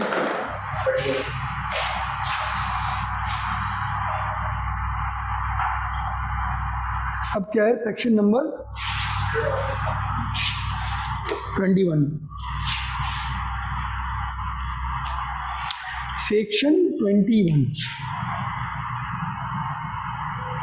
Registered office of the. अच्छा, registered office of the company secretary में 2 बातें पढ़ी थी। यहाँ से पढ़ लिया आपने? पढ़ लिया? पढ़ रहे? पढ़ लिया। रजिस्टर्ड ऑफिस सेक्रेटरी हमने बात करी थी कि मेमोरेंडम में रजिस्टर्ड ऑफिस की क्या चीज़ आती है? प्रोविंस आता है। एक्सेलेंट। सूबा आता है, शहर नहीं आता। तो प्रोविंस आएगा या इस्लामाबाद कैपिटल टेरिटरी आएगा या आज़ाद जम्मू एंड कश्मीर आएगा। सही है, ये याद है। आओ इसको पढ़ते हैं। अगर मैं कराची से हैदराबाद जा रहा हूँ तो क्या मुझे आर्टिक मेमोरेंडम को चेंज करना है? नहीं करना। क्या स्पेशल रेजोल्यूशन पास करना है? नहीं करना। इस कंटेक्स्ट को रहते हुए आओ ये पढ़ते हैं। A company shall have a registered office to which all the communications and notices shall be addressed। देखो कह रहा है आप लोगों के बहुत सारी बिजनेस की प्लेसेस होती है। एंग्रो है, एंग्रो की फैक्ट्री यहाँ भी, वहाँ भी, शेखापुरा यहाँ वहाँ, पंजाब सिंध सब जगह मौजूद है। फिर वो कह रहा है कि यार आप एक रजिस्टर्ड ऑफिस का लिखवाने का मतलब ये होता है कि एक किसी भी सरकारी इदारे को या किसी को भी अगर आपसे कोई ऑफिशियल कम्युनिकेशन करनी हो तो वो आपको उसको एक जगह पता हो। अब आपने 10 जगहें कहीं भेज दिया, आप बोले वहाँ तो मैं बैठता ही नहीं। अब वहाँ भेज दिया, मैं यहाँ तो मैं बैठता ही नहीं। भाई तो बैठता कहाँ है? तो बोल रहा है भाई आप बता दो कि कहाँ रजिस्टर्ड ऑफिस आपका है, ताकि कोई भी ऑफिशियल कम्युनिकेशन किसी भी इदारे को करनी हो, CCBO करनी हो, FIA ने करनी हो, FBR ने करनी हो, तो वो एक पर्टिकुलर एड्रेस पे आपकी चीज़ें को भेज सके। सही है। To which all the notices, all the communication and notices shall be addressed and it shall notify to the registrar within a period of 30 days of its incorporation in the specified manner। क्या मतलब है इसका? ये तो हम articles में लिख देते थे, वो सॉरी मेमोरेंडम में लिख देते थे, ये तो मेमोरेंडम में लिख देते थे। ये क्यों पूछ रहे हैं? ये टाइपो एरर है। क्यों भाई? मेमोरेंडम में लिखते तो थे, तो फिर क्यों बोल रहे हैं रजिस्टर्ड ऑफिस का एड्रेस बता दो 30 दिन के अंदर from the date of incorporation. Very good. वहां तो हमने लिखा था कि registered office of the company is, वहां क्या लिखा था हमने? The registered office of the company is situated in Sindh. बोला भाई सिंध में कहाँ ढूंढूंगा तुम लोगों को? पूरा सिंध इतना बड़ा, तुम कहाँ बैठे हो मुझे क्या पता? वो कह रहे 30 दिन के अंदर जो है अपना रजिस्टर्ड ऑफिस का एड्रेस बता दो। वहाँ उसने एड्रेस का जिक्र नहीं किया था, उसमें ना प्रोविंस या part of Pakistan, not forming part of province या इस्लामाबाद कैपिटल टेरिटरी, इन तीनों में से एक चीज़ बताओ। यहाँ वो कह रहा है कि एड्रेस बताओ। तुमने यहाँ लिखा था सिंध, सही है, तो यहाँ सिंध लिखा। अब वो कह रहा है 30 दिन के अंदर within 30 days from date of incorporation. अब पूरा एड्रेस बता दो, कम्युनिटी बता दो। जैसे मिसाल के तौर पे यहाँ पे लिख दिया प्लॉट नंबर 30, सही है, CPECHS कराची, सही है, ताकि उसको ऑफिशियल कम्युनिकेशन करनी हो तो आपको पूरे सिंध में जाके हर जगह ना खटखटा के पूछे कि भाई ये कंपनी ये तो नहीं है, ये तो नहीं है, ये तो नहीं है, उसको पता हो वो भेज दे। क्लियर है? Notice of any change in the situation of the register office shall be given to the register in a specified form within a period of 15 days after the date of change. अब date of change दो तरीके से हो सकते हैं। एक date of change क्या है, मैंने सिंध लिखा हुआ है, अब मैं गया कराची से लाहौर, एक में मैं गया कराची से कराची चला गया। हमने किया था अपने बिजनेस कंपनी में, हम थे पहले यहाँ सुपर हाईवे पे, नहीं सुपर हाईवे नहीं, क्या कहलाता है ये, हमने क्या था, federal B area, FB industrial area, federal B industrial area में थे। फिर हम 2019 में हम कहाँ चले गए, सुपर हाईवे चले गए। सही है, यहाँ हमने क्या, देखो यहाँ पे क्या होगा, रेजोल्यूशन पास होगा, बिल्कुल होगा, स्पेशल रेजोल्यूशन पास होगा। सही है, क्या यहाँ पे स्पेशल रेजोल्यूशन पास होगा? No special resolution. क्या यहाँ पे रजिस्ट्रार को 15 डेज के अंदर इंटीमेट करना होगा? करना होगा, 15 डेज में उसको इंटीमेशन देना होगा।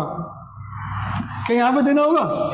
यस सर, यहाँ पे भी 15 डेज में इंटीमेशन देना होगा। वेरी गुड, इट मीन्स आप लोगों की थोड़ी थोड़ी लॉ की अंडरस्टैंडिंग डेवलप हो रही है, आप लोग इंटरप्रेट कर पा रहे हैं। वेरी गुड, सही है, क्लियर हुआ, समझ में आया? तो लॉजिक से लॉ पढ़ो, लॉजिक से पढ़ोगे मजा भी आएगा, समझ में भी आएगा।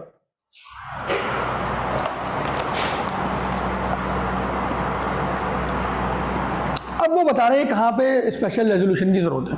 Provided that the change of the registered office of a company from one city in a province to another और a city to another in any part of Pakistan not forming part of a province shall require approval of the general meeting through special resolution.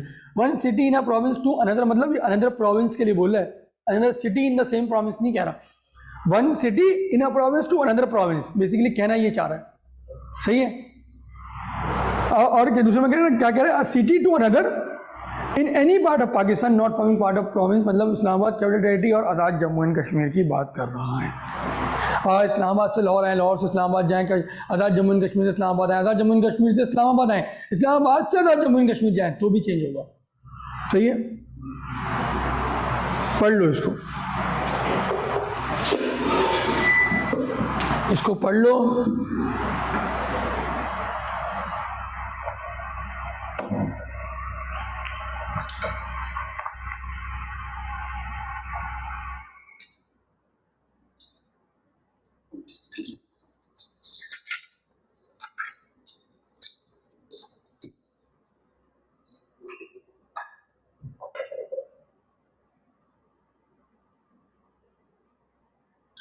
जो मैंने table बनाया था ना कि वो बच्चों, जो मैंने टेबल बनवाया था वो कि प्रिंसिपल बिजनेस में क्या होगा, इसमें क्या होगा, उस टेबल में जाके ये वाला ऐड करना रजिस्टर्ड ऑफिस में कि 15 डेज के अंदर आपको रजिस्ट्रार को इन्फॉर्म करना है। क्योंकि ये स्कैटर्ड लिखी हुई चीज़ें, वहाँ एक जगह कर लोगे, सवाल आएगा, सारी चीज़ें पता होनी क्या क्या लिख ली है। सेक्शन का रेफरेंस दो छोटा सा और लिख दो। नेम का अलग से था, ऑल्ट्रेशन ऑफ मेमोरेंडम में नेम का कोई जिक्र नहीं था यासिर। सही है, दो चीज़ें आपकी कोर्स, एक चीज़ आपकी कोर्स में नहीं थी, अनलिमिटेड से लाइबिलिटी लिमिटेड हो रही है, लिमिटेड से अनलिमिटेड हो रही है, आपके कोर्स में नहीं थी। बाकी बचे 3 चीज़ें। तीसरी क्या थी? Registered office clause. Registered office clause का मैंने कहा था कि देखो यहाँ पे जिक्र नहीं है। सही है, यहाँ आ गया। चौथी चीज उसने क्या, चौथी चीज क्या थी? Principal and of business. और पांचवी चीज क्या थी?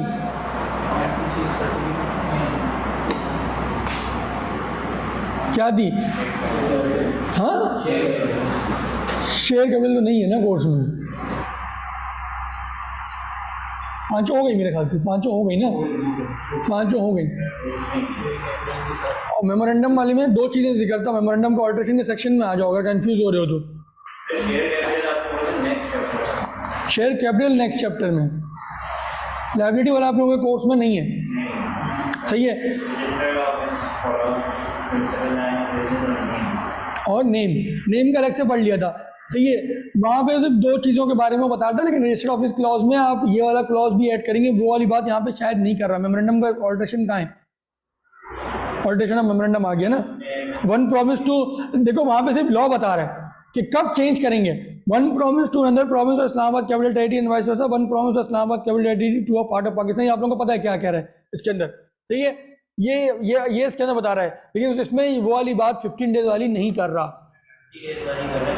30 डेज वाली कर रहा है। 30 डेज वाली अपनी जगह इंटैक्ट रहेगी, वो सबके लिए। अगेन देखो ये थोड़ी सी खिचड़ी पकती है, लेकिन आप जब चार्ट बनाएंगे तो खिचड़ी रिजॉल्व हो जाएगी। चार्ट जो बना हुआ है उसके अंदर जाके ये चीज़ इंसर्ट कर दो कि 15 डेज के अंदर रजिस्ट्रार को बताना है। सेक्शन का रेफरेंस दे दो। इस सेक्शन में सिर्फ यही एक बात काम की है कि 15 डेज के अंदर आपको इन्फॉर्म करना है, इसके अलावा सारी बातें इसके अंदर बेकार हैं। बेकार से मतलब ये सब पढ़ी हुई है आप लोगों ने, कहीं ना कहीं कोई ना कोई चीज़ पढ़ी हुई है। क्लियर है?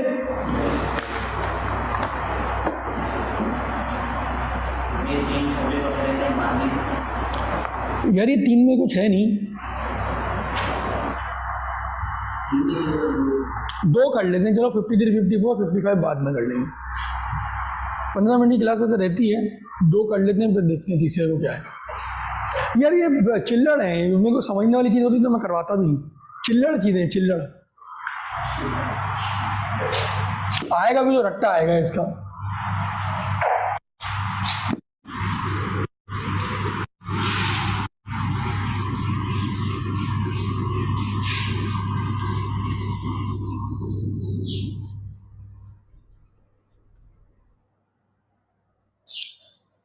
हम लोग सेक्शन नहीं है 53 और 54 में साथ साथ ही पढ़ाता हूँ दोनों का, जो वो कोई ऐसे सेक्शन है नहीं है कि इसमें कोई कॉन्सेप्ट है इसका एक ही। सर्विस ऑफ डॉक्यूमेंट की बात कर रहा है, सर्विस ऑफ डॉक्यूमेंट।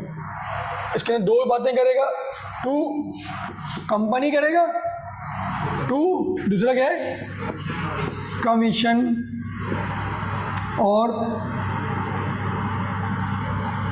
रजिस्ट्रार। तो देखो हमने बहुत सारी जगहों में पढ़ लिया कि ये डॉक्यूमेंट उसको दे, 7 दिन के अंदर इसको दे। कहीं हमने ये भी पढ़ा कि वो कमीशन को कह रहा है कि आप जो है कंपनी को दो, जो ऑर्डर की बात हमने की थी कि ऑर्डर इतने दिनों के अंदर कंपनी को दे, कंपनी जो है वो ऑर्डर पे ऑल्टर्ड मेमोरेंडम के साथ रजिस्ट्रार को दे। और बोला भाई सारी चीज़ें जो आप देंगे कब तस्वुर, ये 7 दिन कहाँ से काउंट होंगे, ये कब तस्वुर किया जाएगा कि आपने प्रॉपरली डिस्पैच कर दिया, सही है। तो आओ ये सेक्शन में हम दोनों में ये पढ़ते हैं। तेरा service of document on a company, कब तस्वुर किया जाएगा कि ये कंपनी को दे दिया है सही तरीके से।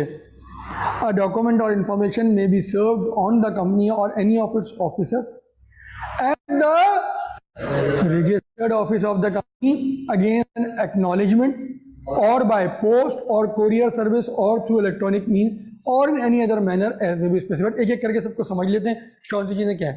देखो बहुत सारी चीज़ें होती हैं, जैसे मैंने जैसे अब्दुल्ला किसी कंपनी के फाइनेंस मैनेजर हैं, तो या अब्दुल्ला एससीसीबी में है, एससीसीबी में अब्दुल्ला ने अपने राइटर को भेजा, उसको बोला ये लेटर जाके एबीसी लिमिटेड क्या जाओ। अब वो गया और एबीसी लिमिटेड वाले को उसने लेटर हैंड ओवर किया, उसने उसकी फोटोकॉपी भी लेके गया, फोटोकॉपी में उसने बोला आप इस पर साइन कर दो, रिसीव कर दो। रिसीविंग समझते हो, रिसीव कर दो। तो उसने क्या किया, अपना साइन करके उसको रिसीव कर दिया। वो कह रहा है जैसे ही रिसीव हो गया इट मीन्स प्रॉपरली डिलीवर्ड, सही है। दूसरे में क्या कह रहा है, अगर आपने again acknowledgement bye post or courier service में एक्नॉलेजमेंट नहीं होती। आपने टीसीएस को दे दिया, टीसीएस ने आपको उसकी रसीद काट दी, सही। आपको रिसीट ले आए, बस ये रिसीट जो है ये ऑटोमेटिकली तस्वुर किया जाएगा कि ये प्रॉपरली डिलीवर्ड है। डेट नहीं, डेट ऑफ डिलीवरी ये नहीं होगी, डेट ऑफ डिलीवरी वही होगी जो दिन उसको मिला है। लेकिन यहाँ अभी हम डेट ऑफ डिलीवरी नहीं पढ़ रहे, हम ये पढ़ रहे हैं कि कब तस्वुर किया जाएगा कि उसकी जिम्मेदारी डिस्चार्ज होगी। यहाँ पे कैसे होगी, जब वो रिसीविंग ले लें, क्योंकि हार्ड में यहाँ तो आपको टीसीएस को रिसीविंग थोड़ी देगा, और टीसीएस तो उसके जाके वहाँ पे ड्रॉप बॉक्स में डाल के आ जाएगा या उसके किसी बंदे को दे देगा। टीसीएस अपनी रिसीविंग ले, हो सकता है ना भी ले, कहीं वो लेता कहीं नहीं भी लेता। आप लोग घर पे अक्सर आते होंगे, कोई बोलता है कि कौन अच्छा भैया आपकी कौन है अच्छा अब्बू है, यहाँ साइन कर दे जरा, आप साइन कर देते। कभी कभार वो आपको वैसे ही देके चले जाता है, साइन नहीं भी लेता। तो कह रहा है यहाँ आपने टीसीएस को दिया, आपका काम हो गया। तीसरे में क्या कह रहा है, टू इलेक्ट्रॉनिक मीन्स मतलब ईमेल आपने आपके पास सेंड हो गई मतलब डिस्पैच हो गया। इलेक्ट्रॉनिक मीन्स ही होता है ना, ईमेल ही करेंगे आप, व्हाट्सएप वगैरह नहीं आता इसके अंदर, ये ना आप ट्वीट कर दें उसको। फिर क्या कह रहे हैं आखिरी में, और any other manner as may be specified, मतलब क्या कि आपने ये सारे ये अगर ये किया तो प्रॉपरली एक्नॉलेज करा लिया, ये किया तो आपके पास रसीद आ गई, या आपने ईमेल किए तो वो सेंड हो गई हो आपके पास। सेम मिलती जुलती बातें वो उसमें कर रहा है, service of document on commission और टू द रजिस्ट्रार। अच्छा ये ऊपर वाली चीज़ कौन किसको भेज रहा था, ऊपर वाली चीज़ कौन किसको भेज रहा था, सही जवाब देना वरना मैं छोड़ूंगा नहीं। हाँ क्या हो गया, पूरा सेक्शन पढ़ लिया, तुम लोगों का दिमाग कहाँ है आज। कंपनी को भेज रहा है, एसएससी नहीं भेज रहा है, एसएससी नहीं भेज रहा है, कोई और भेज रहा है, कंपनी को भेजा जा रहा है,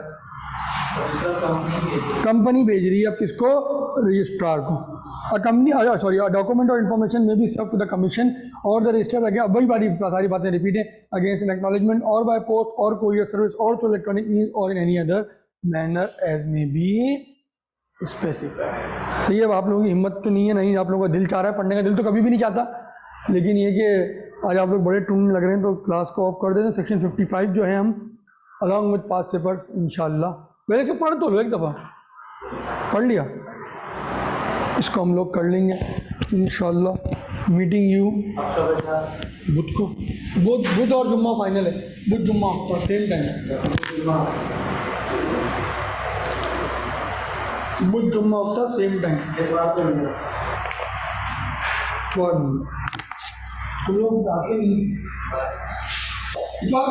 शायद किसी भी नहीं रहे और जल्द के बाद तो होगी, जल्द के बाद जब वो टीचर आते हैं तो उस वक्त तो होती है, मगर जल्दी नहीं होगा। तो साजिद नहीं पढ़ाते संडे को, साजिद फुल टाइम टीचर, उनका बनता भी नहीं है संडे पढ़ाना। फुल टाइम टीचर अगर संडे पढ़ा रहा तो फिर तो यार उसके पास टाइम अपने लिए क्या दे रहा है, फिर अच्छा डिसीजन है, मेरे हिसाब से नहीं पढ़ाना चाहिए।